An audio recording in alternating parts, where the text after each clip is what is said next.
মেসির জন্য জীবন দিতেও রাজি সতীর্থরা, কিন্তু রোনালদোকে বলই পাস দেয় না তার টিমমেটরা। ভাগ্য যেন দুজনের সাথে করছে দুই রকম আচরণ। মেসি পেয়েছে সহযোদ্ধা, রোনালদোর ভাগ্যে যেন জুটেছে টিমের মধ্যেই প্রতিদ্বন্দ্বী। তাই গোল শূন্য ড্র করেই মাঠ ছাড়তে হয় পর্তুগালের।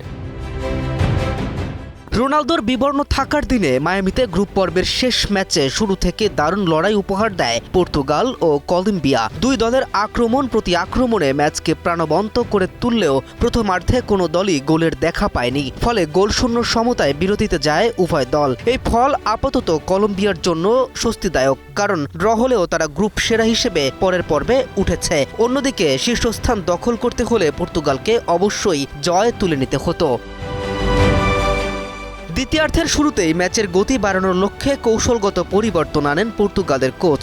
রুবেন নেভেস ও জোয়াও কানসেলোকে তুলে মাঠে নামানো হয় দিয়াগো দালোত এবং জোয়াও নেভেসকে। রাজধানীতে নিজস্ব জমিতে আমরা গড়ে তুলছি আপনার সুখের আবাস এডিসন রিয়েল এস্টেট। নতুন দুই ফুটবলারের উপস্থিতিতে আক্রমণের ধার বাড়িয়ে জয়ের লক্ষ্যেই খেলতে নামে পর্তুগাল।